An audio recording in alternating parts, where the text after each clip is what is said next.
हरियाणा के ग्रामीण इलाकों में कोरोना का दायरा बढ़ रहा है। गांव में स्वास्थ्य सेवाएं ठीक ना होना लोगों के लिए परेशानी का सबब है। कुछ गांव ऐसे भी हैं जहां हर 10वां शख्स कोरोना की चपेट में है।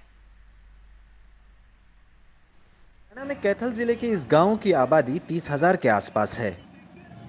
लॉकडाउन के बाद से यहां के 3,616 लोगों का कोरोना का टेस्ट हुआ है। सबसे चिंता की बात यह है कि 24 मामले महज एक हफ्ते के हैं। इस इलाके में स्वास्थ्य सेवाओं की जो हालात हैं वो लोगों को और डरा रही है। केसेस बढ़ने का कारण है कि प्रशासन की अनदेखी, हमारे हॉस्पिटल स्टाफ में डॉक्टर की कमी बहुत है और जो होम क्वारंटाइन कर रहे हैं उनकी कोई देखरेख नहीं कर रहा। हरियाणा के ग्रामीण इलाकों में कोरोना के केस बढ़ने से राज्य सरकार भी परेशान है। 23 अगस्त से 30 अगस्त के बीच कैथल में कोरोना के मामले में 52.43% की बढ़ोतरी हुई है। पड़ोस के करनाल में करीब 30% मामले बढ़े हैं। कुरुक्षेत्र में मामलों में 31% की तेजी आई है। कैथल से आगे बढ़े तो 80 किलोमीटर दूर करनाल के गंजोगरी गांव की कहानी भी कुछ ऐसी ही है। पिछले हफ्ते इस गांव में एक शख्स की मौत हो गई। उसके कोविड टेस्ट की रिपोर्ट उसकी मौत के बाद आई और वो पॉजिटिव था। उसके अंतिम संस्कार में तकरीबन पूरा गांव ही शामिल हुआ था। अब इस गांव के 28 लोग पॉजिटिव पाए गए हैं।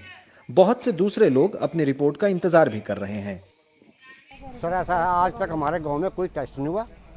अगर ये पहला ही टेस्ट हुआ यानी कि 30-35 आए हैं और जो पूरे गांव के टेस्ट हुए हैं कम से कम 100% जाएंगे। हाँ जी, जैसे अब ये रिपोर्ट बता रही है। वैसे हरियाणा की रिकवरी रेट सबसे ज्यादा करीब 81% है और डबलिंग रेट भी 34 दिनों का है। एक तरफ जहां ग्रामीण इलाकों में केसेस बढ़ रहे हैं तो वहीं दूसरी तरफ ये भी देखने में आया है कि स्वास्थ्य चिकित्सालय जो हैं उनके हालात किस तरह के हैं। कहीं स्टाफ के शॉर्टेज है तो कहीं पूरे ज़िले में वेंटिलेटर्स की भी कमी है। ऐसे में सरकार के लिए सबसे बड़ा चैलेंज ये है कि अगर गांव में इसी दर से केसेस बढ़ते रहेंगे तो वो इस कोरोना वायरस पे जीत कैसे हासिल करेंगे।